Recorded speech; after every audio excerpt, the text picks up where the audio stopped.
Good evening, fam. Our latest will be about Mr. President Cyril Ramaphosa and Malema as well as Lekota. Let's follow up on that.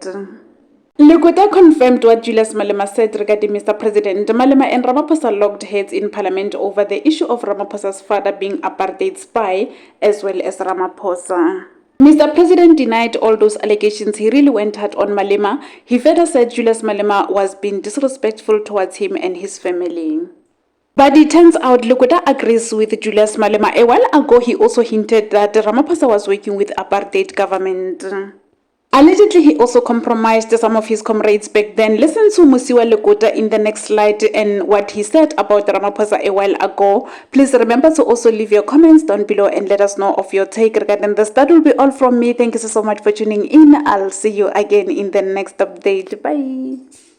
Well, you see, he has said, the police wanted him to testify against me, I think in Muntu, and so he says, they put pressure on him to testify on me. Now the thing is this, the police will not want you to testify against somebody unless you have said something incriminating about that person.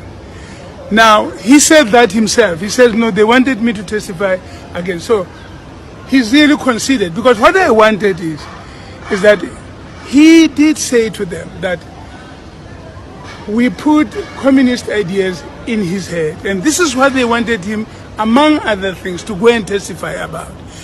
We read the statements because our lawyers, after the state case was closed, they advised us to ask for the statements made by our co-detainees, because they believe that there might be there might be things that they have said which we can. Last week, the president was on this spot here when he invited me, among others, to join him. I don't know to what trip. I do want to say to the president today, I was a bit puzzled that you introduced Roosevelt in all of that you spoke about.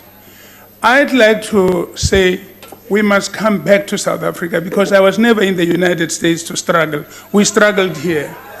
And I do want to say to you, Mr. President, that we were invited on a trip of struggle by the preeminent leader of the students of our time, the late Steve Biko, who said to us that we must fight the struggle, and said that, and I quote, in case of danger or living conditions that threaten human life, we must accept life for what it is or not at all.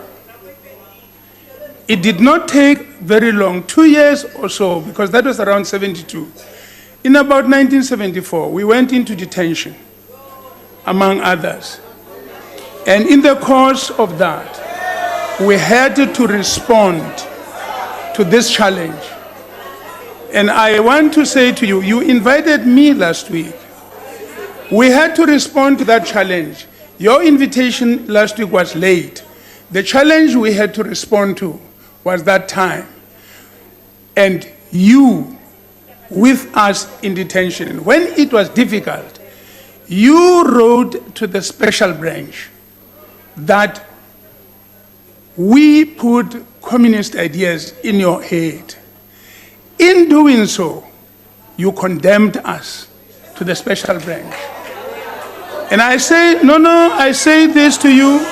I say this to you. Order. Because the special branch rewarded you, as they always reward their victims. And they sent you home.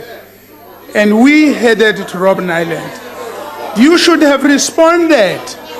This invitation that you are issuing on Friday, you should have issued it then. We should have traveled together to the island to serve years for the struggle of our people. I will not join you in the trip that you are suggesting. I will not join you because you made your choice then. There's a point of